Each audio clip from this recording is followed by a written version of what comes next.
Hello my Sloth Squad, it's Sloth Power here. So as I mentioned before in my Storytime Animation Iceberg video, which if you haven't checked that out, go check it out, I got really into Kingdom Hearts. And I thought, it would be a pretty swag idea if I just reviewed the entire series to try and attract the Mother 3 and Dream SMP fans that I've somehow managed to attract to my channel, to get them to maybe give the series a chance and check it out. And I also just want to give my opinions on the series to the Kingdom Hearts fans because, I don't know, you guys seem chill. So, just a few ground rules before we start. First off, this is my opinion. Maybe you enjoy a game that I personally did not like, or maybe I really liked a game that you didn't. Please don't get hard pressed. I don't care if you have a different opinion than me, and I respect your opinions, so just respect mine. And if you have a different opinion, post it in the comments. Second, I have not played every single Kingdom Hearts game.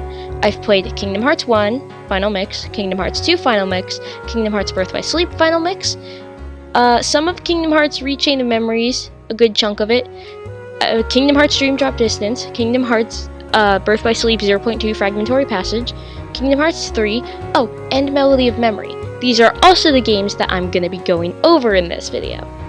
I can't play games like Recoded or 358 over 2 days, as in the bundle packs of like 1.5 plus 2.5 remix, I can't play those because those are movies. And I played every game on the standard difficulty mode, so that means that if you found the game hard on proud mode that I didn't find difficult because I was playing on standard mode, there's obviously going to be a difference around there. And don't point it out as I'm playing, but I am an average player, so keep in mind that I'm not an expert at playing the game. My playthrough was very much a casual playthrough, so if you were expecting some kind of gameplay expert at Kingdom Hearts who just knows how to do everything, yeah, no, hun, you came to the wrong video. There's going to be several categories that I go over in each game, such as the story, which includes things like dialogue, cutscenes, and the ease of understanding the plot to a new player, and not if the overall plot of the series is good, because the plot is subjective, and let's be real here, I don't want to sit here for 3 hours trying to explain how time travel works in the Kingdom Hearts franchise. I'm not a lore expert, so please don't harp on me if I say the name of one character wrong when I meant another one, or I accidentally refer to events out of order because I got confused in the lore. I'm not going to go too deep into each story.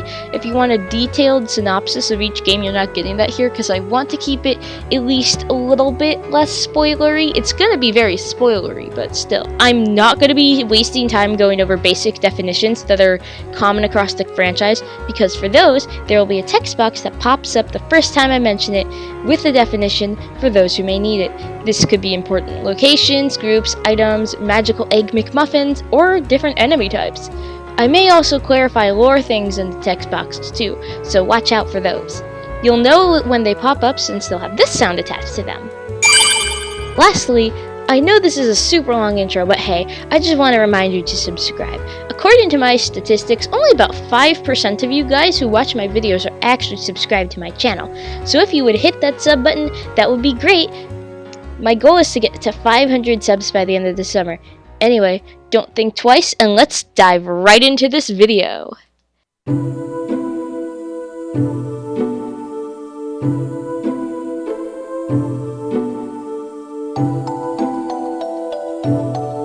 So, I've always been a Disney fan ever since I was a kid. I watch all of Disney's animated movies. Most of them. My loyalty to the mouse is pretty strong, even if he does low-key look like a hydrogen molecule, and I simp for his half-brother. Seriously, look at Oswald, he's the most precious thing!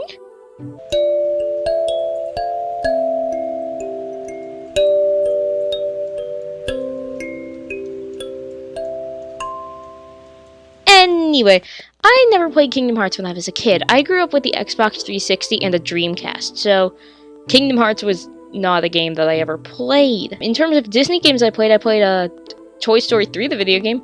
Oh, and that trash Disney Universe game that I never finished. And Disneyland Adventures.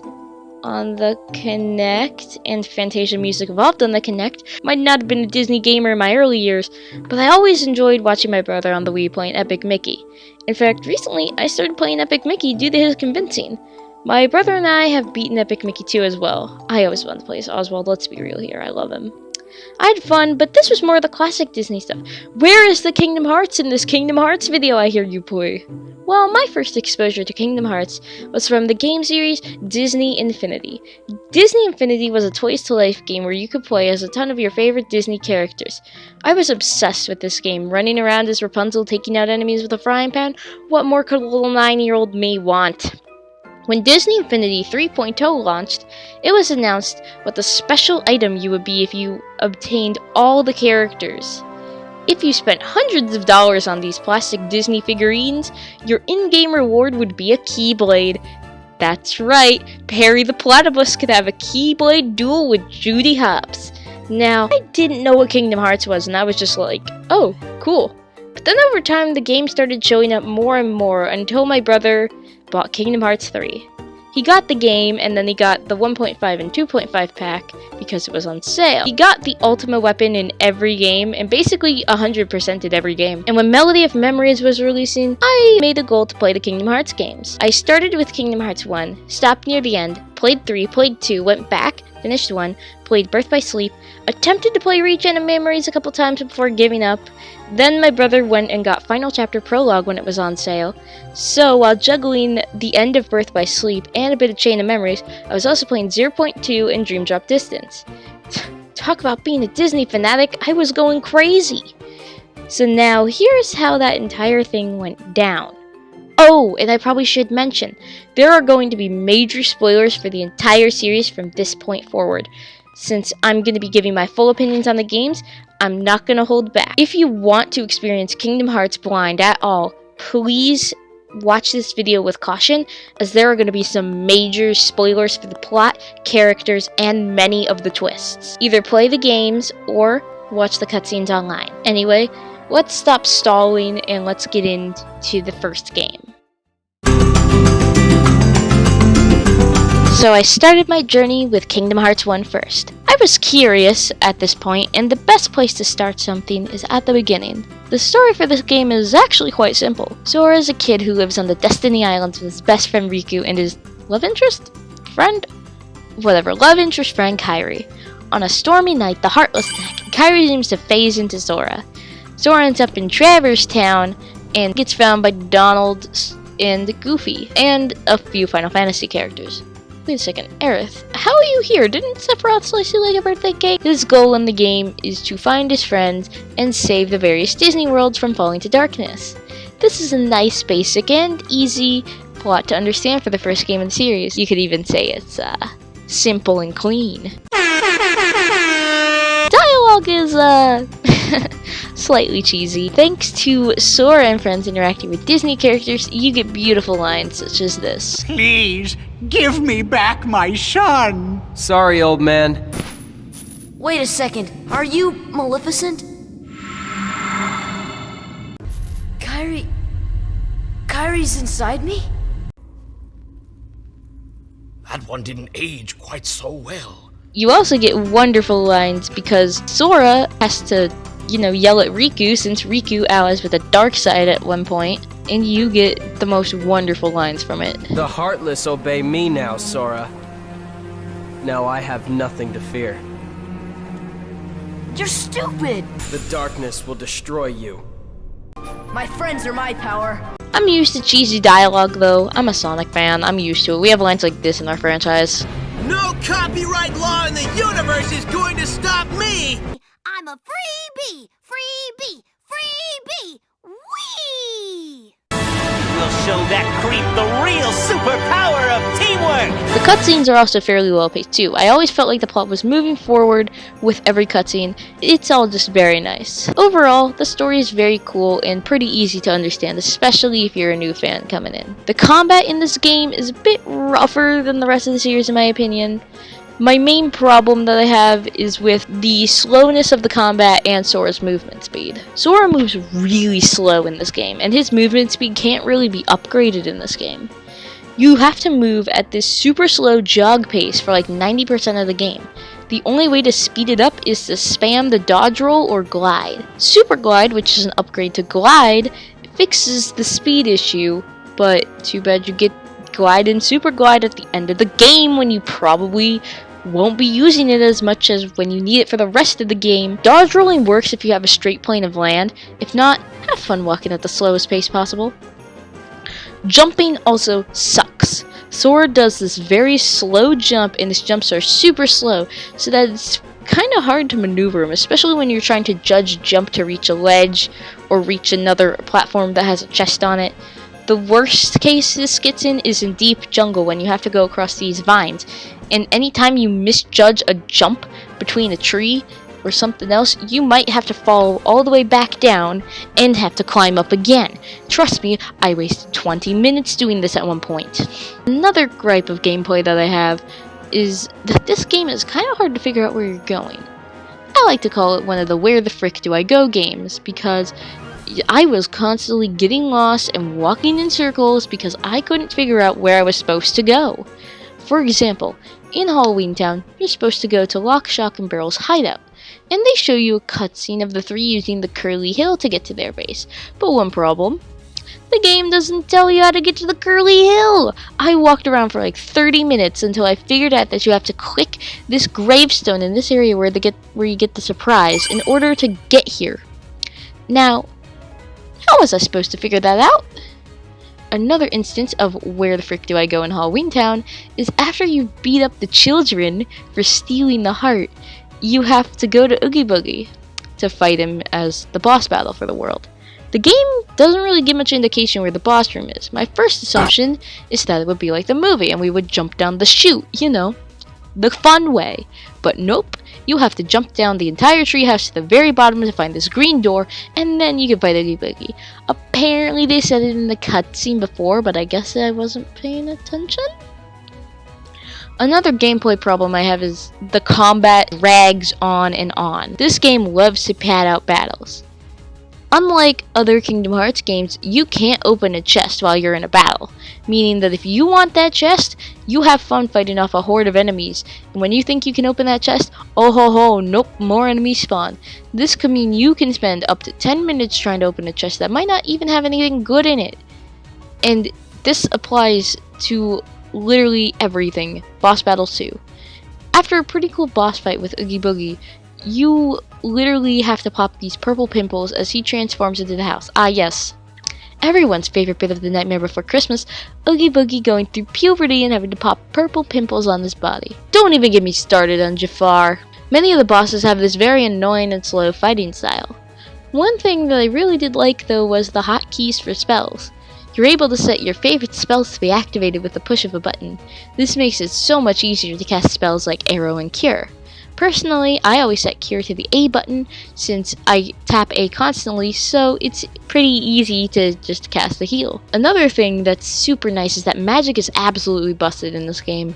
Some spells can clear out rooms of enemies with ease, and Cure doesn't take away all your MP like in the later games. The only real gripe that I had with the hotkey was that you're only able to assign 3 spells to the hotkey, and if you want another spell other than the ones assigned to your hotkey, you have to be vulnerable while trying to activate the spell you want. And there is one problem with Cure. Remember how I said that Cure was actually pretty good? Yeah, unlike the rest of the series, you actually have to go through an extra sub-menu to pick which party member you're healing. I understand that for something like a potion, but why for this spell? If I'm using Cure, I always use it on Sora. Why would I ever waste a Cure on Donald, okay?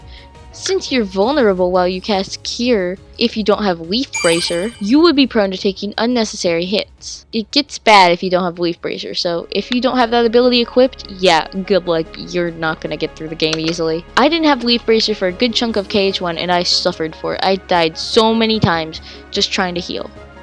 And before y'all start harping on Donald, he did actually heal me. Sometimes though, I swear he would be an idiot and cast Cure right after I cast Cure on myself, essentially being useless.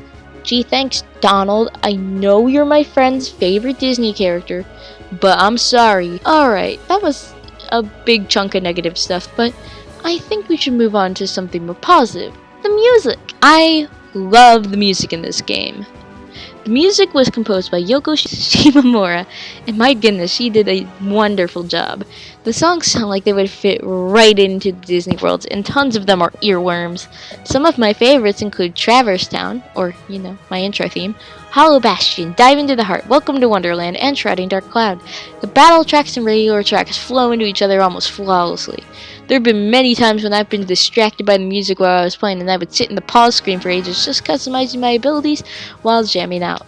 The Disney worlds in this game, though, are not the best designed. Oh, don't get me wrong, I think the concepts for each world are super cool. Who wouldn't want to slide down the trees with Tarzan? But the ideas were certainly there. A bunch of the worlds fall flat. For one, Neverland. When you hear the name Neverland, you probably think you get to, like, fly around London, maybe even hang out with the Lost Boys. Nope. You spend a majority of the world on a pirate ship. Why have glide? Okay, when you're inside a building where the Lost Boys at? This is the least Peter Pan world I've ever seen, and I've watched Peter Pan 2. The last bit of the world has you in London, though. Yeah, the last bit. Dude, they could have put a Tesco's in here if they wanted to bore us in Neverland. Yeah, that's the best part of the Peter Pan lore. Peter Pan 3, Peter and the Lost Boys take Sora to Tesco's and commit tax fraud. Another world with several shortcomings is Wonderland. Think of how cool it would be to see flowers or hang out with the Mad Hatter. Now throw all that away for an annoying and confusing forest that barely looks like a forest, and the Queen's Courtyard, and the same room but flipped in different directions. One positive I will say about the Disney World is that the character designs for when Sora and friends have to change their appearances in certain worlds is awesome. Halloween Town has Sora gain this cute mask. Dream should wear this for Halloween. I triple dog dare him. And he also gets this cute little pair of wings. Donald becomes a mummy. Wait a second. This man's has no stomach. And Goofy turns into whatever this is. Meanwhile, in Atlantica, Sora turns into this cool merman with a dorsal fin. Donald becomes part octopus, and Goofy turns into a sea turtle. These are really fun, and it makes you really feel more integrated into the story. I guess we can move on to collectibles now. The collectibles for this game vary in the amount of fun that they are to find. You have torn pages, Dalmatian, synthesis items, and gummies. The torn pages unlock the 100-acre wood, which is a neat little minigame world. The clunky movement and wonky jumps kind of ruin these, though, especially like the tree one and the bouncing one. But I guess interacting with the Winnie the Pooh crew is pretty fun. The Dalmatians are found in chests. What? How do they breathe in there? I don't see any air holes for these things. And how can 3 of those fit into one chest? I get that puppies are small, but Dalmatians are wiggly. How'd they all lock themselves in chests? Anyway, logic aside, you find them in all of the worlds, and believe me, the enemies do not make finding them easy. If you manage to snag all 99 puppies and return them to Pongo and Perdita in Traverse Town, you get one of the best spells in the game, Airaga. This is a defense spell that makes the last area so much easier. I'm just gonna gloss over gummy ships and synthesis since I didn't do those very much. And I guess speaking of gummy ships, we can go over those now. The gummy ship is the ship that you pilot to get to different worlds. Haha, no, they're not made out of candy. My dumbass literally thought Sora flew to the worlds in a ship made out of lifesaver gummies. Typically, you fly through a short gauntlet of obstacles and enemies. These aren't that great. They're not bad, they're just really boring. There's many times when you can just stand in the center of the screen, press the A button, and bam, all the enemies are defeated. I don't even need to mess around with the gummy ship designs. My brother did so, and according to him, if you use the right gummies, your ship can be overpowered. But I saw a ship and it looked like a bunch of blocks stacked on top of the original ship design. It didn't even look like a spacecraft. I actually at one point did try messing around with the gummy menu, but it confused me. Call me stupid, but I could not figure out what gummies I was using, why I couldn't place gummies in certain spots, or why it looked like there was enough room for them, but it couldn't. The menu did not seem very intuitive whatsoever. Tried my hand at a bit of synthesis, which worked fine, but I was annoyed at the amount of rare Heartless you needed to find, and I didn't even know what a rare Heartless is, so I just didn't really do synthesis all that much. Overall, Kingdom Hearts 1 is a fine enough game that's kind of aged poorly. Clunky combat, level design, and more made this a fun but slightly irritating at some points experience. It's kind of like Sonic Adventure 1, I guess. It's rough and hasn't aged the best, but that's what gives it its charm. I can see why people who grew up with this game love it so much, but unfortunately, I'm not 4 like I was when I played Sonic Adventure, so I'm gonna need to see some more from this series. Not the worst start ever, I'm still intrigued and the difficulty hasn't destroyed my heart just yet.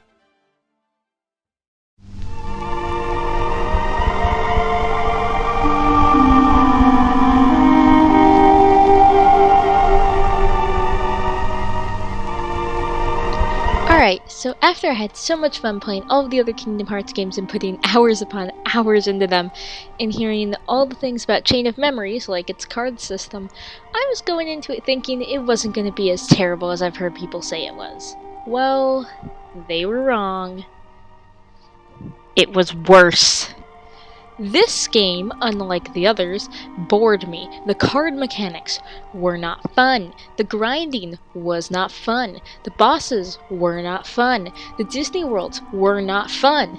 I was so bored and annoyed with this game that I quit a few hours in. I'm sorry, I just can't force myself to play it.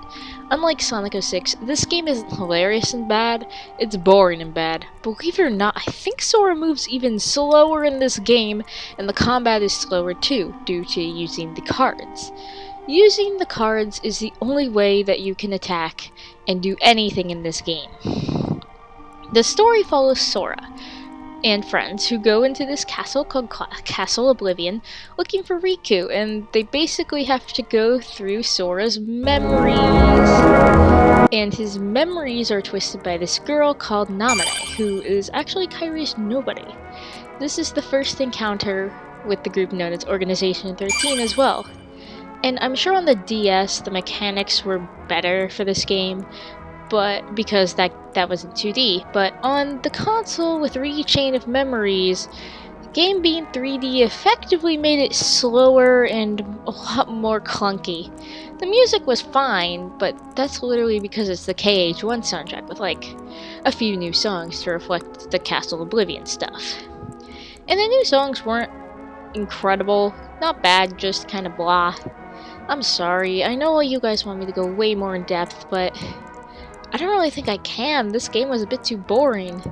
The Disney worlds you traverse are literally just a bunch of rooms, and the way that you change the rooms is you pick a specific card from your little card deck, and that determines the room. So literally, every world that everyone plays through can look different on every single playthrough. The only world that doesn't get revisited is Deep Jungle because copyright issues. This just feels like a crappy card game that they slapped Kingdom Hearts onto, honestly. Because the main reason why you put hours upon hours into this game is due to the fact that you need to grind in order to progress, which is really boring. You need these cards to get through the doors, and the cards have a specific number value, ranging from 0 to 9. And the doors will have a specific number value that you need to match the cards to. The number value also determines the amount of attack power that your card holds. If your card does not have a higher number than the enemy, your card will break. And the same thing goes for the enemy. If you have a higher card than them, their card will break. 0 cards effectively function as a trump card, but can also be trumped by anything. So it's good to play that one last, and all that stuff. But why am I telling you about strategies when honestly you can kind of just card spam? That's what I do. And trust me, I tried strategy, it didn't really work all that great. You need to grind through the stupid maze in order to get the cards that you need. So yeah, I got to about the 10th floor before I got stuck on Repliku and just eventually just quit because I didn't feel like trying too hard. So I at least tried to play the game a bit, and I got close to the end, but I just couldn't take it anymore. If you really want to play this, put on a live stream and listen to that while playing. At least you'll have some kind of entertainment, so you can laugh with the streamer like Philza while you're mindlessly grinding out cards. Personally, I went through my Disney Plus watch list while on the grind. 20 hours worth of the Muppet Show does something to a person, man. Yeah, I only got a few hours in. I'm willing to do a lot of things for y'all, but forcing myself to play this is out of my parameters. I'm sorry. If any of you guys want to go play this and see how the rest of the game goes and how Riku plays, because you do play as Riku later on in the game, I just didn't get to it. I watched all the cutscenes online. Be my guest. I might finish it some other day, but I think I've seen enough. This has to be the worst Kingdom Hearts game I've seen so far from this series. Well, you know what they say, when you hit rock bottom, there's nowhere to go but up. Unless you drop further down into the void. Yeah. Let's hope we go up and let's forget this ever happened. Yeah? Yeah. On to Kingdom Hearts 2.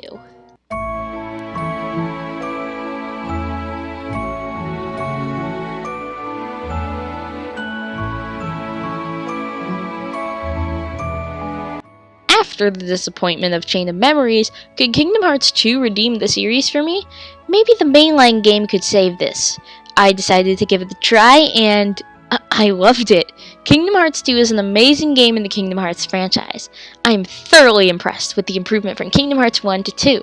First of all, let's start with combat and movement, since that was my biggest gripe in KH1.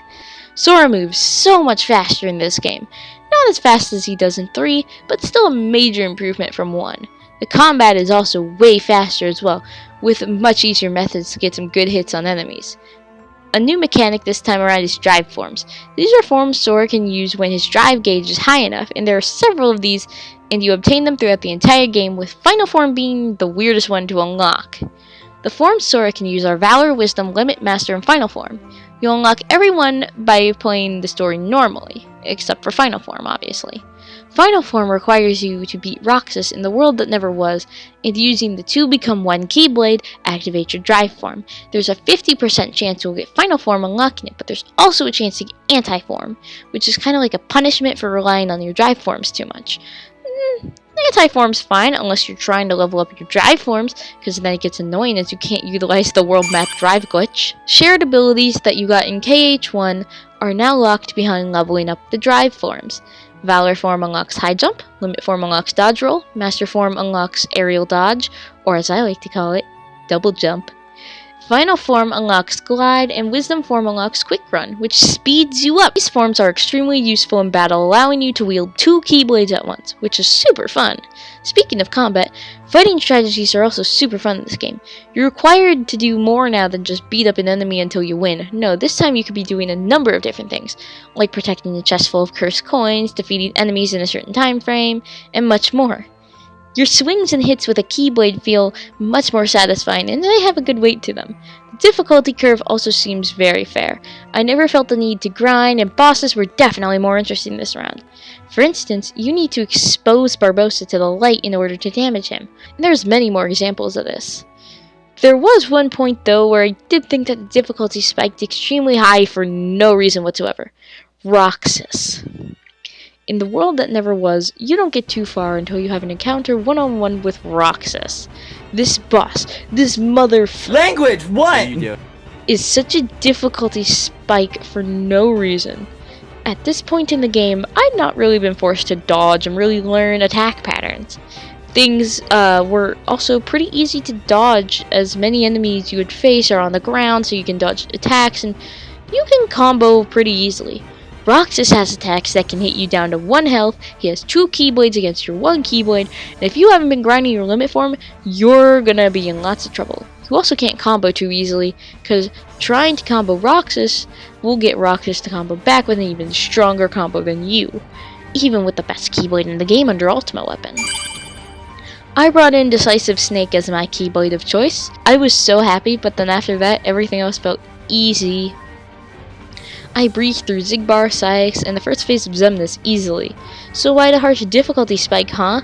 You could have put Roxas near the end if you wanted to make him difficult. I get it, it's the last world, but come on. I just found out that Roxas was moved here in Final Mix, and they literally just threw his data battle in, which is why he's so tricky. Other than the random spike, the curve actually felt very natural. Disney Worlds were a ton better as well. They felt like worlds and not just a bunch of hallways. With returning worlds like Olympus, we got to explore more of it, such as the underworld, or in Atlantica, they saw how much everybody hated the water combat and made it a rhythm game. Okay, that probably wasn't the next move, but I like it because rhythm game. Also, hearing Ariel sing Sebastian's parts in Under the Sea is so cursed, and I love it. It's all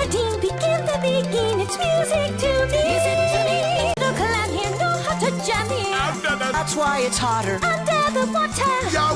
The new Disney worlds were very creative and fun to traverse as well. Halloween Town actually got expanded into Christmas Town, which is super cool to see. Hollow Bastion returns this time as a world, and you come back here like 3 times. It's so much fun just to walk around here and see your old group of friends again. And you get to go inside of Ansem's computer and have an encounter with Tron. 1983 movie Tron, which is extremely cool. The boss against the MCP was quite fun. 100 Acre Wood returns, but the minigames are so much more fun in this game. The story in this world is also way better. Instead of just hanging out with the 100 Acre Wood cast, you now have to help get rid of Pooh's amnesia. Every page has a new minigame. Some of my favorites include this flying one to rescue Piglet. The sliding one's quite fun too. New worlds to this game are the Pride Lands, Space Paranoids, and the Land of Dragons. Space Paranoids is the Tron world, as mentioned above, and the other 2 worlds are pretty fun. And it's really fun to run around as Lion Sora. Have you ever seen a lion Tokyo Drift?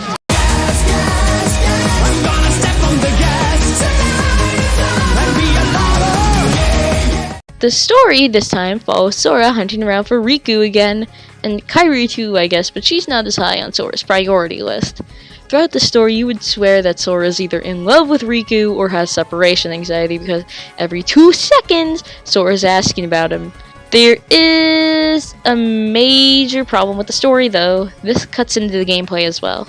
The 3-hour prologue. Basically, for the first 3 hours of the game, you play as Roxas in Twilight Town. I despise this part of the game in terms of gameplay. You are literally at the mercy of the story as it takes ages to actually get to the main plot.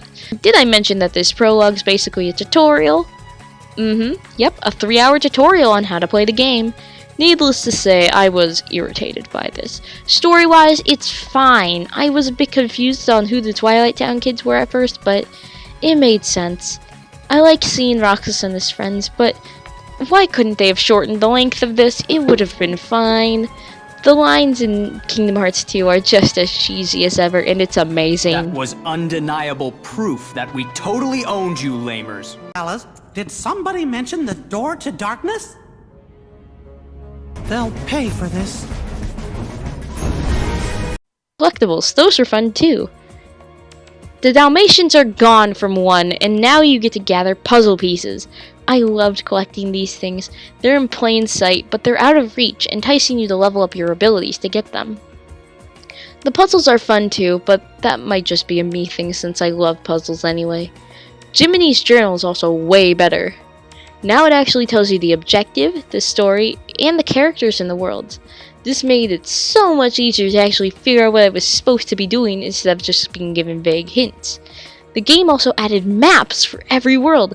This is so useful. The first game felt really confusing to navigate, and trying to find where some entrances to another area were super hard to find, so this helped out a bunch. So is this the part where I thank Nominee for the amazing journal system? I actually felt like I wanted to complete the journal this time around, with my completion percentage by the end of the game being about 82%. The gummy ships were also improved as well. Now you get to play these little levels that are really cool. My brother says that the game plays like Panzer Dragoon. I have to say, this is probably my favorite gummy ship format. I like the on-rails kind of strategy. You get to come up with fun strategy for how to build your gummy ship to work it. Unless you're my brother who literally builds a circle so he doesn't have to move. Unlike the last game, once you open a world pathway, you can visit that world whenever you want. No warp drives in this game. Instead of the map being stagnant images, the map has 3D models to represent the world. This is my favorite map system. I love flying around the world. It makes you feel like you're actually flying to the location on a grand adventure. And I haven't even mentioned the post game yet. You can take on these mushroom things, Organization 13 data battles, Synthesis is still around. You can take on the super bosses, which I tried lingering a little once, died, said screw you Terra, and never came back. I may not have 100%ed the game, but I think I had a lot more fun just seeing everything this game had to offer. Kingdom Hearts 2 overall is a really fun game, one of the best in the series in fact. If you're looking for a main game with lots of great moments, music and worlds, check out Kingdom Hearts 2. You won't be disappointed at all.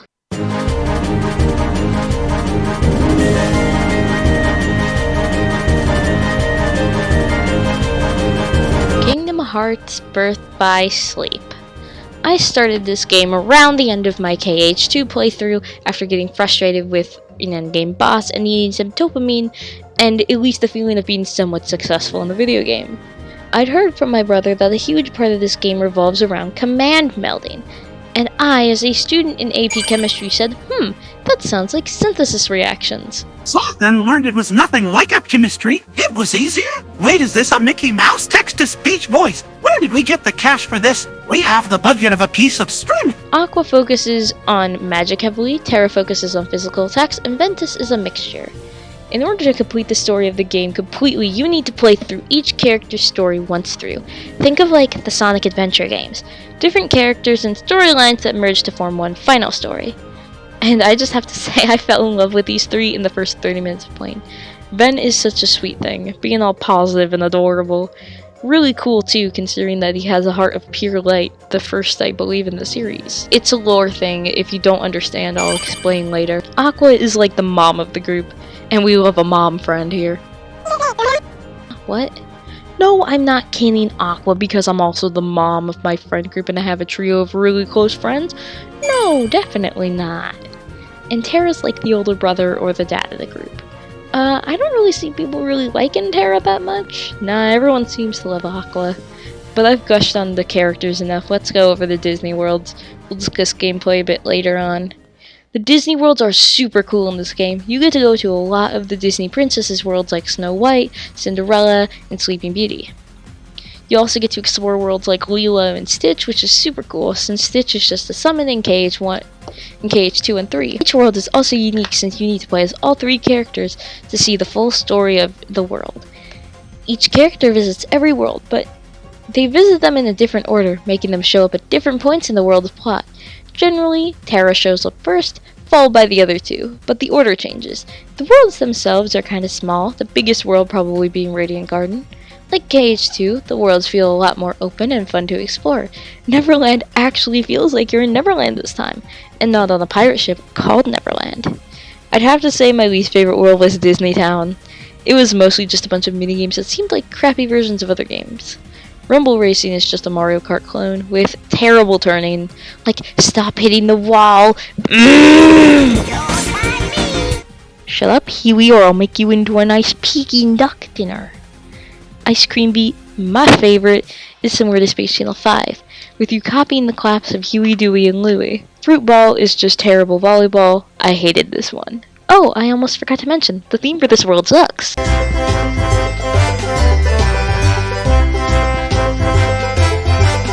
And now moving on to the gameplay. The way I did my playthroughs is that I played as Ven first, then Terra, and ending off with Aqua. I'll briefly go over my experiences with each one. I had lots of fun playing as Ven. He had a nice mix of physical and magical attacks without feeling too difficult. In fact, Ven's playthrough feels the closest to a regular KH game. Ven plays a ton like Sora, and it's pretty sweet, but Ven has one thing over Sora: his impeccable art of the roast. He roasts so many people throughout the course of this game. Here, look at this! You're awful, Aqua. It's always about your friends, isn't it? At least I have some. Somebody tell me how I got so small! There are just so many moments in the cutscenes where I just wanted to also squeal from wholesomeness. Like this one moment I absolutely love in Deep Space is when Ven runs into Stitch, and Stitch shows him his homemade wayfinder and calls it a friend circle. What? You know Terra and Aqua? Friend circle. I'm headed straight for the floor. My heart just melted in that moment. I also love Ven's voice. It's just so pleasant to listen to, and the way that Ven just talks, it just gives him that sweet little innocent energy. And we all know that I simp for anyone with that kind of personality. The simplest is slowly getting weirder. Oh no. I guess before I continue on with talking about Terra and Aqua, we have to go over combat. This game's combat is quite overpowered. For one, this game introduces shot locks. This is a concentrated attack that you can aim at enemies to unleash a powerful attack. These things are great for getting damage done easily, and you're invincible while you're performing it. When I say you can cheese the game with these, you can cheese the game badly. Having trouble with a boss? Shot lock. Need a bunch of enemies killed fast? Shot lock. Need invincibility to avoid a really damage-dealing attack? Shot lock. This wouldn't seem that powerful if the cooldown wasn't so quick. You could get hit one time and the gauge fills up almost all the way. My favorite shot lock to use for Ven was Absolute Zero, because that was the one that I unlocked at the time. Seriously, these shot lock commands, along with some pretty powerful commands, like Salvation, Vanitas was an absolute joke. The whole time while I was beating any of the endgame bosses, I quoted Alpha Rad the whole time, saying play lame, win games. Which brings me to my next point, command melding. Remember how I said at the beginning, command melding sounded like chemistry? Well, I wasn't entirely wrong. Certain commands can be combined with each other to form an even stronger command. For example, if you mix fire with more fire, you get Fira, an even more powerful fire spell. These commands can get overpowered quite quickly, but I'll chat about that more when we get to Aqua. So, Terra time. Terra in his story is an absolute idiot. I was constantly getting irritated with how much Terra just went along with what everyone said. Really, it's like Ven's the only one with common sense in this trio. Every time Terra took something that Xehanort said at face value, I would just yell, Terra, you smooth brain, you are a moron! Yep, I called Terra smooth brain. Get over it, Terra Simps. Does have a nice ass, though. Moving on to Terra's gameplay. Terra's focus with physical attacks means that you'll probably be using either a lot of shot locks, or you'll be attacking in close range. This means that if you haven't been blocking before, you better learn. This story, in my opinion, features one of the hardest bosses in the game. I know people say Terra is easy mode, but I think I actually struggled the most with Terra's playthrough. Part of it was because while my strategies are generally very physical based in Kingdom Hearts, normally I'll go for a more strength build. If you look at my keyblades that I use, I was usually faster, so even if I rushed into battle, I could roll around and avoid attacks. Terra, however, is heckin' slow. Not as slow as KH1 Sora, but I think he moves the slowest out of the trio. He also has this dodge slide, which unlike Aqua and Ven, you're not invincible while using it, so it makes it less usable. Terra has the playthrough that lasted the fastest, but I think that was because I was trying to get through it as quickly as possible. Terra isn't bad by any means, but I just feel like they screwed Terra over in the gameplay department. Well, that's 2 down, 1 to go. Let's go over Aqua now before we actually move on to the overall plot line. Aqua is a magic user, to the point that her Keyblade's physical power is the equivalent to beating someone with a stick at the beginning of the game. Since she focuses so much on magic, it's almost mandatory that you get good with that lock-on button and command melding. Command melding is your friend in Aqua's playthrough. Some of the most busted commands are available in Aqua's run. Some of my favorites for her are Magic Hour and Mega Flare. Mega Flare can clear out a whole room of enemies and is great for grinding. Aqua can break the game, but you need to grind up those abilities first. She also contributes the least to the Disney World stories, as she usually only shows up to fix whatever the boys broke. Onto the story, this is probably one of the saddest stories in a Kingdom Hearts game. No one gets a happy ending in this one. Most of the plot consists of Terra trying to quell the darkness in his heart after he fails the Mark of Mastery exam. Ven runs away because he wants to protect Terra after Vanitas tricks him because, yes. And Aqua's just trying to get Ven home and make sure Terra doesn't F up every world. Stuff happens, and in the end we actually learn that Vanitas and Ventus are actually 2 halves of the same heart. Xehanort extracted the darkness from Ven's heart, creating Vanitas, whose negative emotions created the enemies for this game, the Unversed. And the 2 of them need to fight in order to form the Keyblade. No, it's spelled like this, so I'ma just call it the Crossblade, like Union Cross. Anyway, this almost happens, and in order to stop the fusion, Ven beats up Vanitas, destroying his own heart in the process, leaving Ven comatose. Aqua has to take Ven to the land of departure, where she locks it into Castle Oblivion to keep Ven safe while he is taking a nap. Meanwhile, Terra becomes a vessel for Xehanort, and Aqua beats him up and has a whole Indigo Montoya moment. Seriously, these two clips have the same energy. My name is Master Aqua. Now return my friend's heart, or pay the price! My name is Inigo Montoya. You killed my father. Prepare to die. Now. And Aqua saves Terra, but as Terra's gonna fall into the realm of darkness, she saves him, but sacrifices herself to the realm of darkness. Yeah, these three have it pretty bad considering that they're stuck like this for 13 years. So I'm not surprised that this is what happened to Aqua in KH3. White streak in my hair, but no stress now. Train out the guys looking like a mess now. Driving off the tracks, but I'm back and I've seen hell, but this is a bit more my style. I'm alive, I'm revived, I've survived. You surprised, gonna cry about it? You should see the other guy. I'm returned and I've waited my turn. A decade of time to make everything mine. The music is some of the best this series has to offer. It's like every one of these songs is laced with pure sugar, whether it's the boss themes that are unforgettable, haha, see what I did there, or the other world themes. All the music is great, except for the theme for the Tin Town. That one sucks, and it's super annoying. Some of my favorite themes include the Tumbling, Ventus' theme, the Keyblade Graveyard theme, Castle Escapade, all the music in Deep Space, and so much more. As you can tell, I love using these songs in my videos. This game literally has so many earworms, it's like an infection. Collectibles in this game are a little bit funky. You collect commands, obviously, that's your synthesis for this game. No gummy ship means no ship parts when to collect. You can make this ice cream, but that was just tedious. You have to find these prize pod things in every world, and you get a cute keyboard, I guess. You can see it in some of my Aqua footage.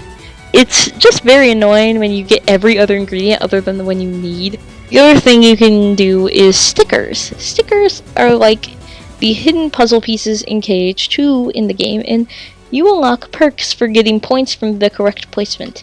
These are kind of annoying and boring, but I still beat them all. There are many bonus things you can do as well. For one, the Mirage Arena. This is where you can do minigames like Rumble Racing, battles, and command boards. Command boards are a poor man's Mario Party, mixed with Monopoly. These things are boring. I know why they're called command boards, it's because you grow bored while playing them. Rumble Racing is literally just the Disney Town thing, but with longer courses. And Arena Mode is different challenges of fighting enemies. Oh, of course, the secret episode. I worked my tail off for 7 hours at least unlocking this so you guys could see my opinion of it. The secret episode is unlocked by various means, depending on difficulty. On critical, it unlocks with the final story completion. On proud, you need to complete the sticker books. A standard mode, the mode most people play, and the mode that I played, requires the completion of the final story for you to beat 9,999 on Versed and to get the max points in the sticker book. The things I do to make sure y'all get a full overview of the series. I did the requirements, and much Disney Plus was watched. I now know the entire Pixie Hollow Tinkerbell lore because of the grind. My recommendation is that if you're like me and you want the secret episode while playing on standard, go to Radiant Garden and just do a loop of the world. Many enemies show up and it's great for grinding. Also, you get bored of that, do the Mirage Arena, specifically Arena Mode, just so that you can rack up those Unverse points. This last episode shows part of Aqua's Realm of Darkness journey, so that's pretty cool. As you can see in my footage, I was basically one-shotting every enemy. The only real challenge is the final boss in the episode, but I easily took care of that too. This place is a maze, and you only have to go in one direction.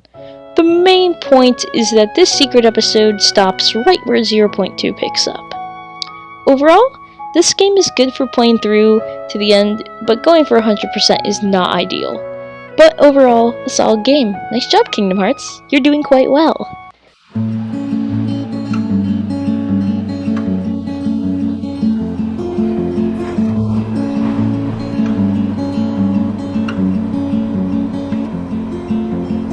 This doesn't feel like a standalone Kingdom Hearts game. It feels like Birth by Sleep DLC. This game only has Aqua in it as the sole character, so if you hate Aqua, I don't know how to help you, because Ven and Terra only show up in cutscenes. Not a problem, minus the fact that the game's only about 3 hours long. This makes it the shortest standalone game in the franchise. Although Aqua is a cool character, and seeing the Realm of Darkness is pretty swag, I can't deny the fact that this feels more like a tech demo than an actual game. What I kind of compare it to is Sonic Jam. No, wait, don't click off. Let me explain. So in Sonic Jam, you had other games on the collection, but you also had this 3D space to run around with Sonic.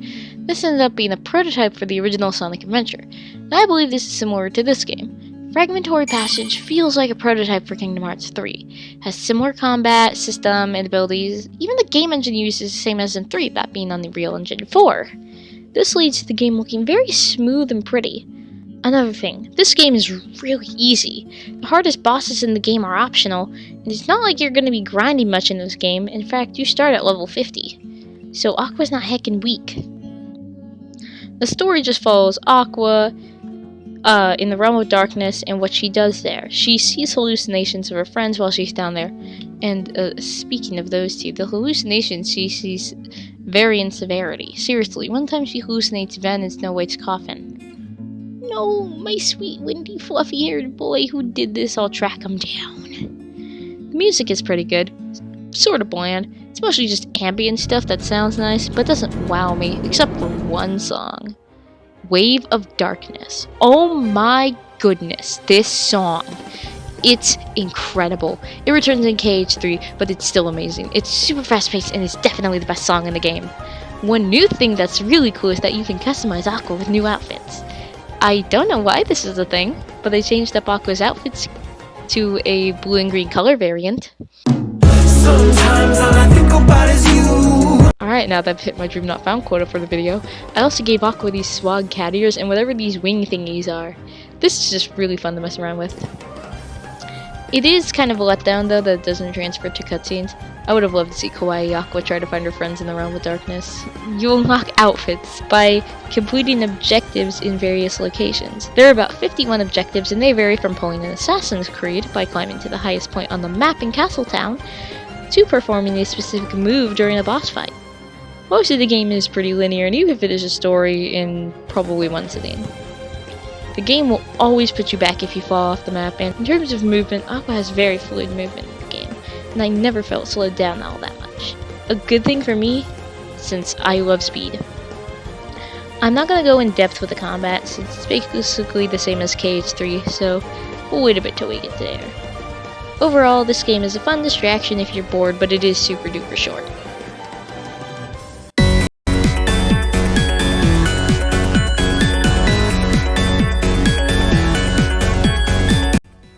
Out of every Kingdom Hearts spin-off game, this one enticed me the most. The music, from what I'd listened to, was amazing, and the sweet-looking Dream Eaters melted my heart and enticed me into this game. We all know I'm a huge fan of adorable creatures. Seriously, I've almost platinum trophied Slime Rancher. And I've spent way too long in the Chow Garden, so I love virtual pet games. And these Dream Eaters just looked so soft and cuddly, like I could just cuddle them.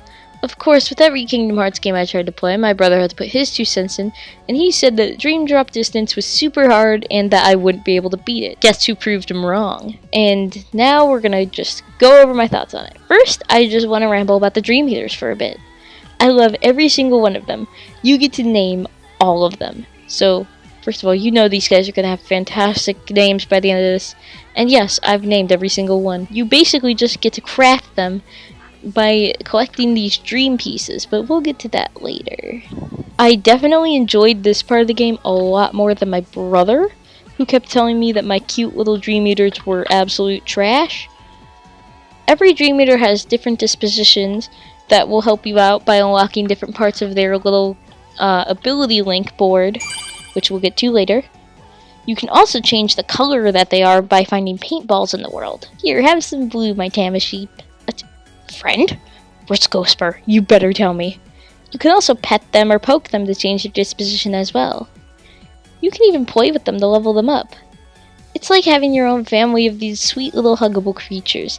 Some of my favorites were my Tamashii, named Friend, my Neko cat named Sonata, my R&R seal named Flipturn, my Mimi bunny named Stardust, and of course, my Flober meow named Allium. The Dream Eaters do more than just be cute and squeak at you. No, they actually fight with you, effectively replacing Donald and Goofy in this game. If only there was a Sloth Dream Eater. Can someone draw that for me? I want a Sloth Dream Eater. If anyone wants to draw my Minecraft skin with a Sloth Dream Eater, you can tweet it to me on my Twitter. Shameless plug aside, I love these things.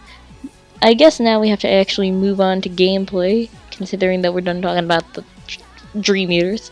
This is where we have to talk about the most controversial thing in this game besides Dream Eaters. The drop meter. So basically in this game you swap between two characters, Sora and Riku. You can't just stay as one or the other forever though. See this thing that looks like the drive gauge? That's called the drop meter. It's basically putting a time limit on how long you have to play as that character before you're forced to swap out. I compare it to Majora's Mask, as you only have a certain amount of time to get things done. The meter starts as blue, then goes to lime green, then purple, then this magenta color, before finally emptying out and forcing you into the next character. This means that you have to move quick to maximize your time playing as a character. Luckily, the game doesn't set you back to the last save point you touched, you drop right back in where you were last. I don't actually hate this as much as some people do. Sure, it can be annoying, but I think once you learn how to work with it and manage your time in a world, it only gets bad in some scenarios. It's at its worst with the bosses. See, if you run out of drop time, sorry to say, but you're getting swapped out to your other character, and when you return, the boss will be fully healed, effectively wiping out your progress. This gets really irritating as you basically have to rush to learn the attacks of a boss and defeat it, so you better be quick. Most of the time, the drop meter was pretty okay for me. Using the drop decelerator bonus, I was able to slow down the time so that I only needed to swap a few times. Most of the time, working against the clock only stressed me when I was in the middle of a boss, which, if you're watching my background footage, you can see how close I cut the timer with some of these. Each world only takes about 1 to 2 drops if you're entirely focused. Oh! That brings me to my next point, the difficulty. While Birth by Sleep was a game that made you feel powerful, it was easy even on its hardest difficulty, Dream Drop makes you feel a lot more powerless. Not only do you have to worry about that time limit, the difficulty spike in some parts increases pretty badly. The biggest jumps were definitely the world that never was bosses. Bosses in this area can have attacks that fill up the whole screen to hit you, and they can spam really powerful attacks. The rest of the game is easier, so what the frick is this? I struggled on so many bosses that many times I would just hang out with my Dream Eaters after for relaxation. The story, moving on to that, revolves around Riku and Sora taking their Mark of Mastery exam by traversing 7 sleeping worlds. Hold on. So Aqua and Terra only had to fight some orbs and have a 2-minute duel, while Sora and Riku had to traverse through 7 worlds? What kind of inconsistent lore is this? Plot holes aside, while in the sleeping world of Traverse Town, you meet up with the crew from Nomura's other game, The World Ends With You. I have no knowledge of their in-game characters, but what I noticed first is that everyone is built like a string bean. Seriously, get some meat on those bones, Neku. Anyway, my favorite of this crew was definitely Joshua. Something about his voice and his personality makes me love him. Oh no. Here I go. Simping again. Also, the fact he's an angel helps too. Anyway, the plot ends up getting weird by the end, and I had a hard time trying to figure out what was going on. Something about Riku being a Dream Eater because Sora is like asleep, something about darkness within darkness. Yeah, something about time travel. Time travel is very weird in Kingdom Hearts. You have to somebody has to remember you in order to time travel to that time. It's weird. Anyway, Axel gets a Keyblade. Riku becomes a Keyblade master and Sora doesn't, but he's happy anyway. Everyone's connected to Sora, and this all leads to KH3. Yeah, the story was fine until it completely unraveled at the end. The Disney worlds this time around are actually pretty cool. We have a few weirder choices one wouldn't expect. The Hunchback of Notre Dame, Fantasia, and Tron Legacy all get worlds here. In order to get to each world, instead of a gummy ship, you have this skydiving section, where you complete an objective to open the world, from collecting items to defeating a mini-boss. These reminded me a lot of Sonic levels, and I thought they were fun, except for the boss ones. Those were kind of finicky. I felt like the boss wouldn't get hit even if I was targeting the weak point. While in each world, each character gets to explore a different part of the world, such as Sora going through the Court of Miracles while Riku goes to the outskirts of Paris, or in the case of my favorite world, Symphony of Sorcery, Riku gets to go through the 4 seasons from the Nutcracker Suite, while Sora gets to travel around the Greek mythology and the Pastoral Symphony. Side note, I was so happy to see the Pastoral Symphony. That was my favorite segment of Fantasia. When I was little, I wanted to live there. So, while Riku and Sora may go in a similar direction, they both end up doing completely different things. Another new thing to this game is reality shifts. If you see a glowing pink circle around something, pressing the Y and B button together will allow you to perform something special with it, similar to the reaction commands in KH2. These can range from zooming around on a rail to reprogramming enemies like on the grid, or even playing a rhythm game in Symphony of Sorcery. These can range from pretty fun to rather annoying. The bubble reality shift in Printer's Paradise was cool, but kinda boring. The Wonder Comic was bland and annoying after the first 5 times. I can't even figure out how to effectively use the slingshot in Traverse Town. Oh, flow motion is also introduced in this game. Like in KH3, flow motion can be used to bounce off level geometry to defeat Heartless. You'll know that you're in a state of flow motion when you're glowing with a bright pink aura. Flow motion is not only good for taking out enemies though. If you master flow motion, you can use it to get to places that you normally would need reality shifts for. For instance, one while I could reach some higher clouds with Sora to nab some chests that would be out of reach normally. It saved me loads of time and it was a ton of fun. Sometimes flow motion can be a little finicky though. There are times when I wanted to air dash, but I end up shock diving. There are other times when I wanted to use a flow motion jump, and instead of jumping higher, I would end up falling. These get annoying, but hey, at least it's fun to do this. Call me by your name. Tell me you love me in private. Call me by your name. Yeah, get it, I guess. Oh, Sora can do that too. Somebody come get her, she's dancing like a stripper, eh. Somebody come get her, she dancing like a stripper, eh. Somebody come get her, she dancing like a stripper, eh. Riku and Sora also have some super unbalanced difficulty spikes. For instance, on your second visit to Jet Set Traverse Town, seriously, this logo looks like it should be playing this music over it.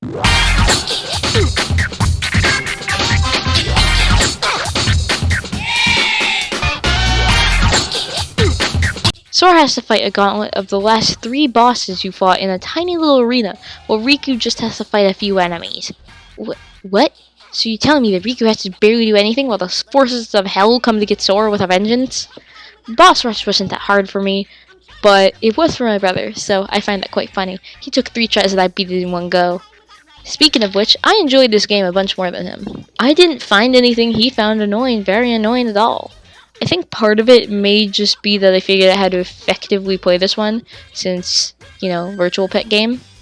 And I really enjoyed this. Oh, I almost forgot the music. This soundtrack is super good. So many tracks slap. Some of my favorites include All for One, The Funfair, Majestic Wings, The Sanctuary, Hand to Hand, and many more. To finish off this segment, I just want to show off all of my Dream Eater friends.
obviously don't have every Dream Eater yet, but this is just a bunch. And as you can see, I love them.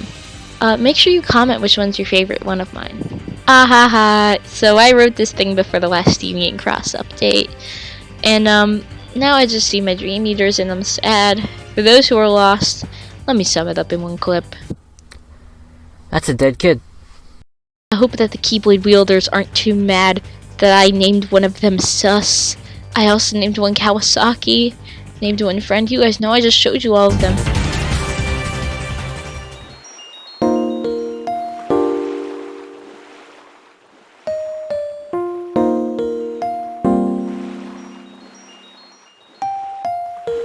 I just want to go over Union Cross really fast since I got into Union Cross in the last month that it was around, and whoa, okay, this game is super unbalanced. Since the game is probably shut down by the time anybody sees this, you'll have to rely on what gameplay footage that I actually have. The main reason this game is unbalanced are these medals. You use the medals to attack and like do legit. Any medal with Kyrie on it is overpowered. It takes no special meters, gives you a ton of experience, and heals you. My brother calls this whole overpowered thing with the medals power creep. Power creep is when an item is so powerful that the developers have to add in more items to try to balance said overpowered item, but in the end they just create more imbalance. If you have even one good medal, you can defeat enemies in like one hit and get through the game pretty easily, minus the last few missions. The art style overall is actually quite cute, and I liked making my avatar and my pet just really adorable. I didn't manage to reach the end of the story, but the story from what I actually played was pretty cool, and it tied up lots of loose ends. It does take a while to get going, however. You spend a lot of time going to like the same 4 worlds, and don't even meet the plot important characters such as Ephemer. Ephemer. Until mission 360. I ended up watching the cutscenes online, and I like Ephemer even more now. He's cute. I mean, I loved him before from back cover. His voice is just adorable, and I love it. No wonder you KH fans are so sad all the time.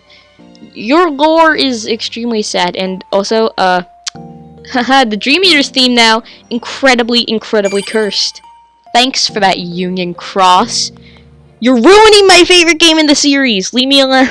The gameplay of Union Cross is fairly basic, as I said.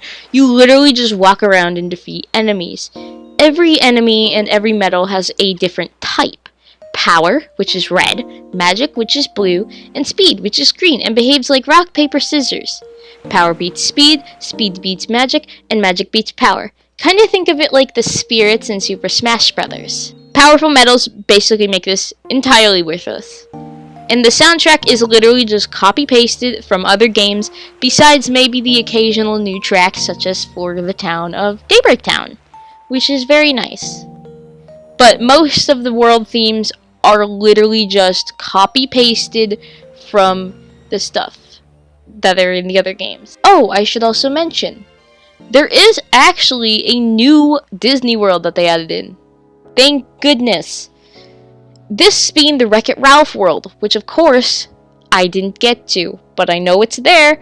I see its theme on the soundtrack. Anyway, back to medals. Medals, when you use them to attack, they're like Chain of Memories, but better. Actually, I think this is more of like what Chain of Memories should have been. Just short levels with turn-based battles. I really like this gameplay. So, overall, it's a fun game. But you probably could just skip over the gameplay and just watch the cutscenes. But I mean, I guess you can't really play the game anymore. So, yeah. Again, I just wanted to go over this one quick because I got into it after everything happened with it. Because I heard stuff about the last story. And also, Union Cross Worldwide. You all needed to get your stuff together and you let us all down.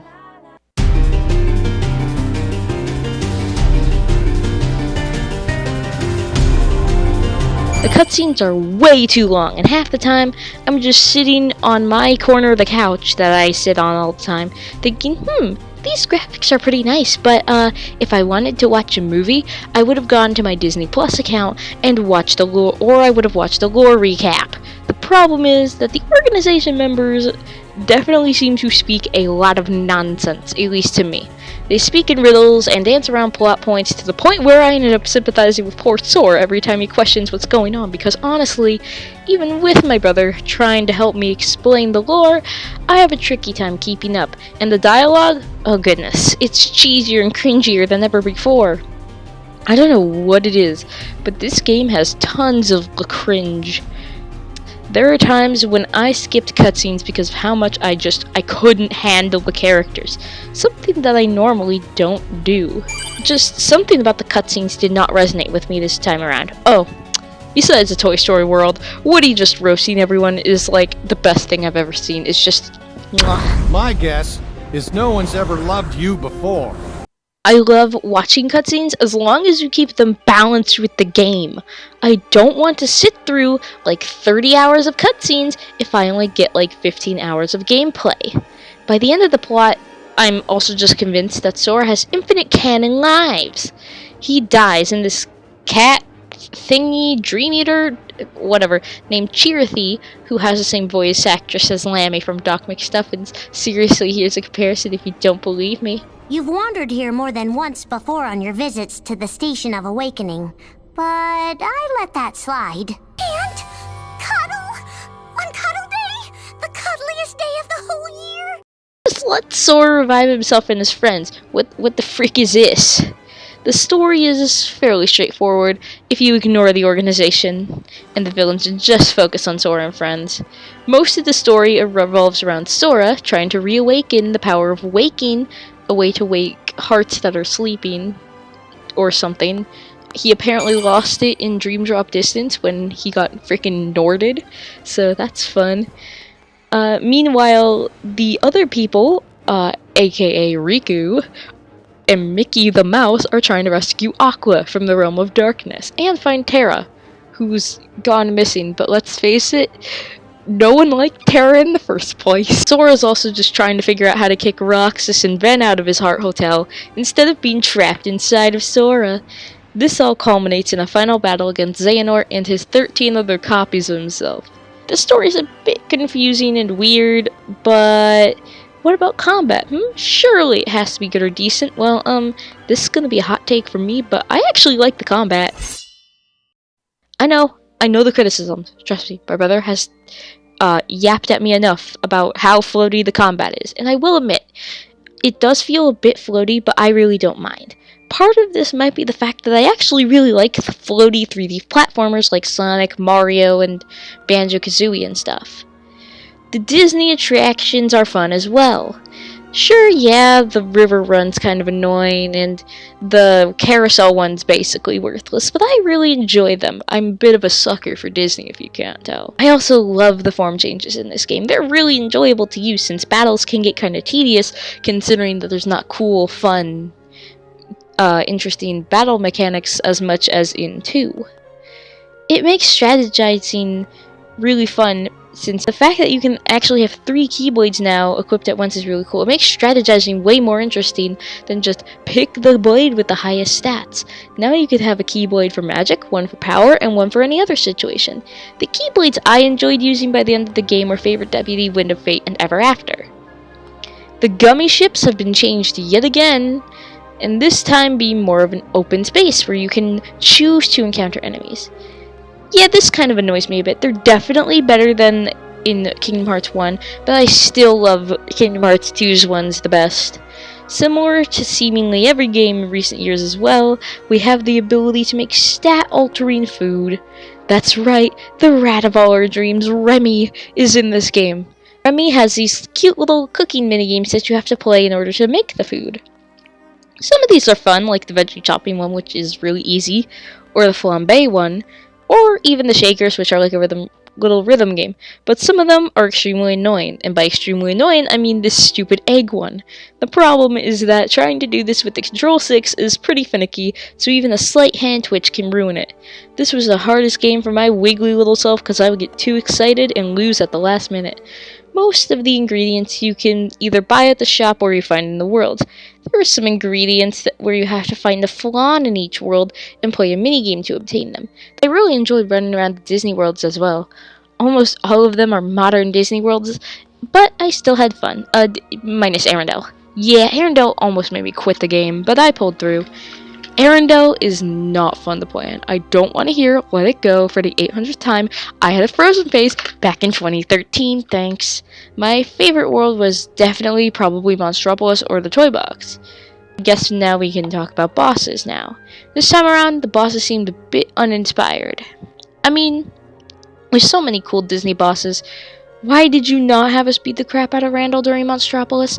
Instead we get to fight Baby Phantom Blot. We couldn't have fought Zurg. Like, I understand some bosses, like the one in Tangled and the one in Frozen, somewhat. But why change Toy Story? The worlds this time look gorgeous. Every world had me blown away by how pretty it actually was. I was in awe about the freaking water for half the game. Seriously, look at it. The worlds are huge this time around as well. Every world has tons of nooks and crannies to explore, from the massive toy store of Galaxy Toys to the factory in Monstropolis. I had tons of fun looking at areas like this section in the toy box with these cute little animal thingies, or the really pretty buildings in San Francisco. The Caribbean is super cool as well. It's like Assassin's Creed Black Flag Disney Edition. You get a boat and you can ride around the various islands. And every island has various things to do on them, bosses to fight, crabs to collect, and more. Oh yeah, I guess speaking of collectibles, let's get on to those then. Collectibles in this game include the usual synthesis items, potions, elixirs, what have you. But as I said, this game also requires you to collect ingredients to be able to cook things. This is fine, until you realize that every 2 seconds you get to hear Donald, Sora, and Goofy shouting about ingredients. Like, how does no one question these stupid little half-pints shouting about ingredients for 80% of the game? The other new collectible in this game is Lucky Emblems. A Lucky Emblem is essentially just a hidden Mickey, and they're hidden all around the different worlds. Thanks to your new camera, you can photograph them, which is how you collect them. Donald and Goofy call these out quite frequently too. Oh, and did I mention in order to unlock the secret cutscene ending, you're gonna have to find all 90 of them? Geez, at this rate, it's faster to just find the hidden Mickeys in the Disney movies. I think by the end of my game, I found at least around 20-ish. I guess we can move on to music for a quick bit. The music in this game takes a ton of games from the past. Birth by Sleep, KH2, KH1, and more have remixes here. The remixes are okay. Some of them remove like one bit of the song that makes it a bit inferior in my opinion, such as Unforgettable, where in this one section there's this piano that you can hear blaring at some notes, and it sounds really good, but it's just barely audible in the KH3 version. Take a listen.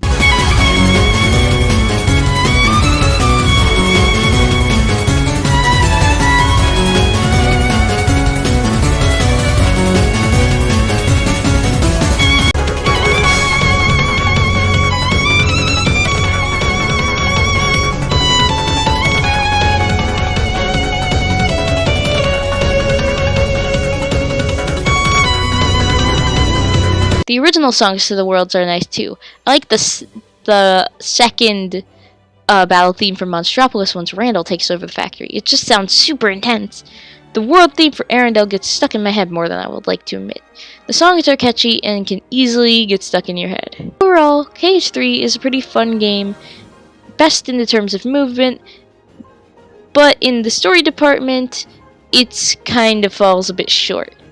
But I'm gonna say it, I think this game is overhated. That's right, I said it, KH3 is not that bad. Oh, and I guess I forgot to mention this earlier, but another collectible in this thing is these classic Kingdom games, which are essentially just Disney versions of a bunch of Game & Watch games, which is very cute. You get a Keyblade if you get them all, and I just think they're neat. They're cute, man. Oh, and Flow Motion's back in this game too. For some reason the flow motion in this game feels a bit more stiff than in Dream Drop. Sora doesn't feel as floaty when doing flow motion, believe it or not. But hey, I still like the flow motion, and this time, instead of Sora turning bright pink, he turns a nice bright blue.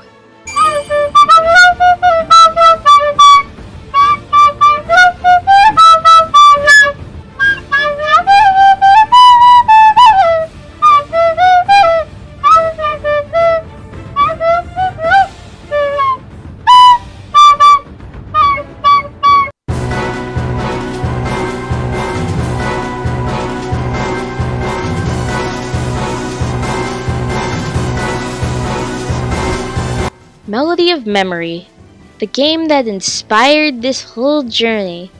I finally bought it. Yeah, I've been jamming out on the demo until now. I found it on sale for the Switch while browsing Amazon to buy myself something for after my AP exams. I had a good feeling about this one. I love rhythm games. Space Channel 5 was one of the first video games I ever played, after all. It arrived the day after my AP exams, and I was already all hyped out from Sonic news from earlier that day, and I needed to unwind. In terms of story, if you have to buy one Kingdom Hearts game to get caught up in the lore, this is the one, the golden ratio. Kairi, throughout the entire plot of the game, basically just sums up the lore.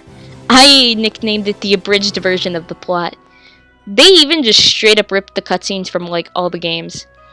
This is actually quite good for me since, we all know I kind of skipped Chain of Memories, and we all know that I can't play 358 over 2 days or Kingdom Hearts Recoded as their movies for me. The actual new plot is just Kairi looking for Sora again by diving through his memories.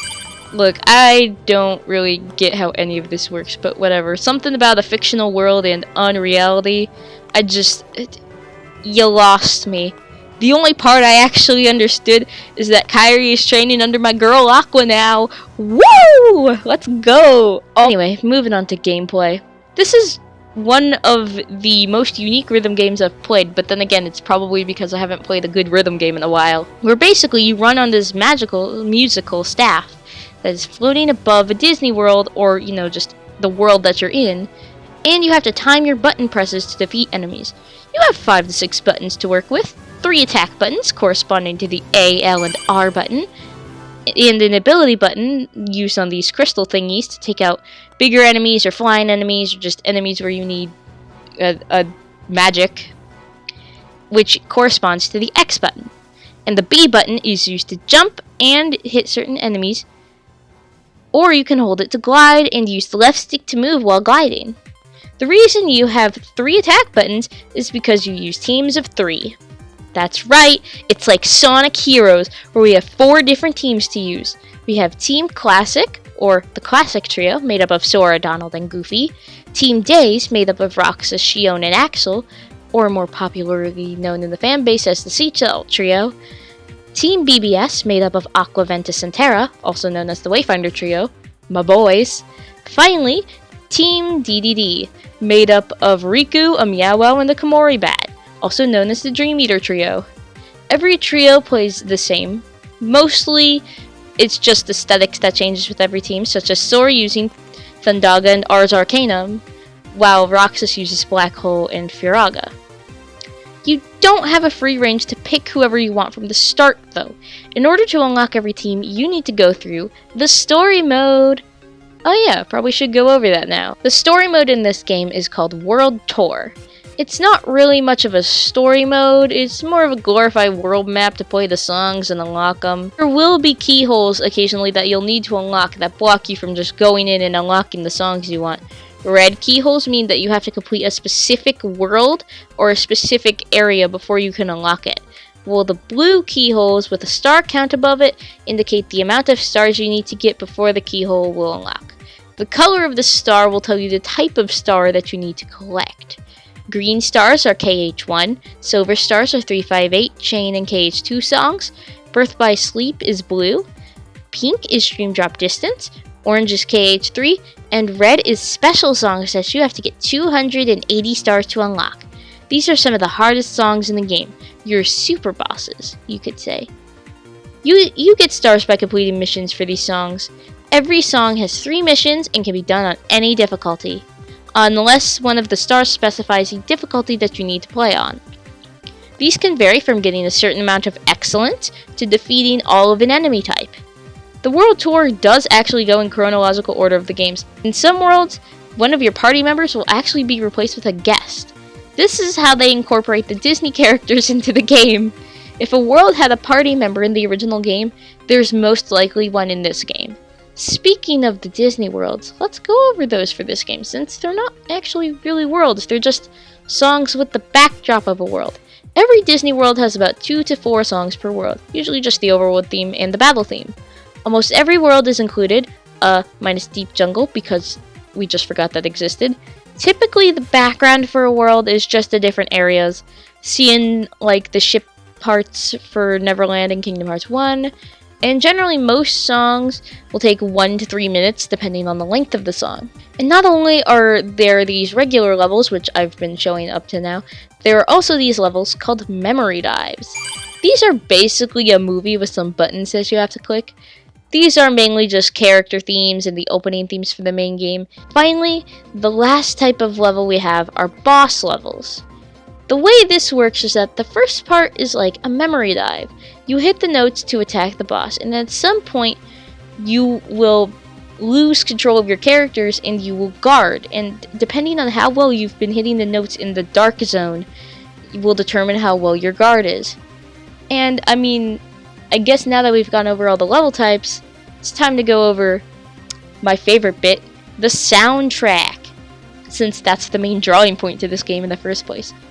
All the songs in here freaking slap, dude. They picked all the songs that were earworms in the previous games and threw them in here. I did find it a bit weird though that they decided for the KH1 songs and KH2 songs they decided to use the MIDI versions, especially since they have remastered versions. I didn't notice too much of a difference most of the time, considering that I use the MIDI versions in a lot of my videos anyway, so not like I care that much. But of course, there were a couple places where I think that they probably could have used the final mix version when they went with the MIDI version, such as for the Land of Dragons, which the MIDI versions do not hold a candle to the remix. In terms of music balance, most of the games have a fair number of tracks in the game. Some games obviously have more than others because, let's face it, how many tracks can we really take from 0.2 when it's only 3 hours long? There are only a few songs that weren't included, which I think were odd choices to leave out. First off, Unforgettable. This song is a bop! Why would you cut it out? Second, I think the Kingdom mix for Twister was also kind of weird to leave out, as Colin's in here, so why not Twister? I also think it was kind of weird that Face My Fears wasn't in here. I think that Kingdom Hearts 3 kind of got gypped a bit. Kingdom Hearts 3 definitely could have had way more songs. What about different versions of songs like Swingin' Free and Monster Smash? You also could have given Union Cross at least like one song. The Wreck-It Ralph world's original to that game, and there's no Dearly Beloved that's playable. You left out the main theme at what? Aside from a few strange cuts, I think the song selection's pretty solid. There's about 150 songs in the game. Moving on to collectibles. What possible collectibles could there be in a rhythm game? Well, see this little feature on the menu called Museum? Well, throughout the levels, you collect these various cards and art thingies, parts of Sora's memory, and it's all viewable in the museum.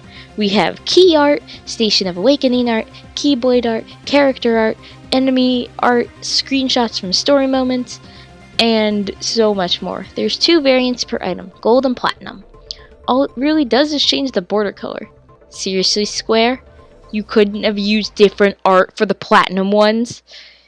You get these from either synthesis or clearing levels. This starts to get tedious as many times you'll just get duplicates of stuff, which can get very annoying.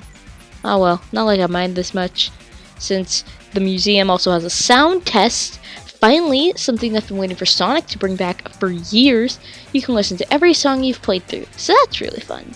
And of course, there's synthesis. You need to synthesize the memory dives, more of the museum items, and more generally, I managed to craft all of the songs over the course of my playtime without too much grinding. There's some actual multiplayer in this now. There are 2 types, co-op and versus. Co-op lets you play with a friend in order to basically 2-player game a song, making it essentially easier, splitting the musical staff in half. One person has one half and the other person has the other, obviously.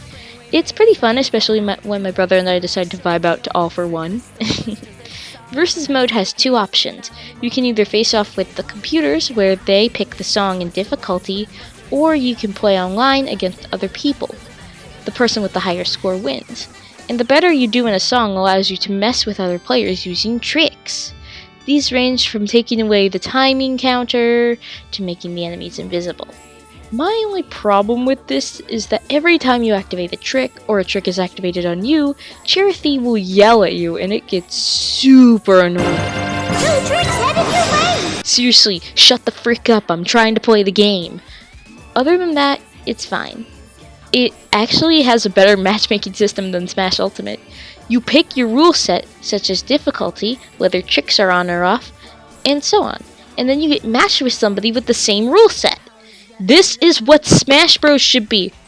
Except for the fact that I never could actually connect with anyone. Seriously, if anyone has a Nintendo Switch version of this game, please, I need somebody to play with me. I need to feel challenged for once. Overall, this is a solid rhythm game that has a great tribute to the awesome music in the series and provides a good recap of the plot. Especially if you just need a quick recap and don't want to wade through the world of a bajillion cutscenes on YouTube, baby. Go check this one out, especially if you're a rhythm game fan. Overall, the Kingdom Hearts series is an interesting mix of pretty good and pretty terrible. I had fun with almost every game I played. If I had to rank them from worst to best, and the movies don't count in this by the way, it would probably go Chain of Memories, Kingdom Hearts 1, Kingdom Hearts 0.2 Fragmentary Passage, Kingdom Hearts Union Cross, Kingdom Hearts Birth by Sleep, Kingdom Hearts 3, Kingdom Hearts 2, and finally at the top, Kingdom Hearts Dream Drop Distance. I know, I'm slightly predictable, but I really love Dream Drop. And I made sure to give every game a fair chance and it ended up winning. I mean no ill will towards the other games in any way though, minus Chain of Memories. Many of them blew me away like KH3 or KH2. And every game is flawed, but no game's perfect, so what do you expect? For new players for the series, I would say start with 1 if you care about plot, and for 3 if you really don't care about plot and you just want pretty game go brrr. I can see why all of you guys love Kingdom Hearts so much. It's a great series. And remember, if you enjoyed this video, leave a like and consider subscribing. I have a Twitter account now, so follow me on there for all kinds of random thoughts and video announcements. I have a Discord server now too if you want to drop in and say hello. That will be much appreciated. Also, I have a schedule for videos now. By that, I mean I don't have a schedule. Videos will come out randomly. All my bigger videos will be premiere videos, so like I had a premiere for this one. And I will have a bunch of smaller meme videos in the middle.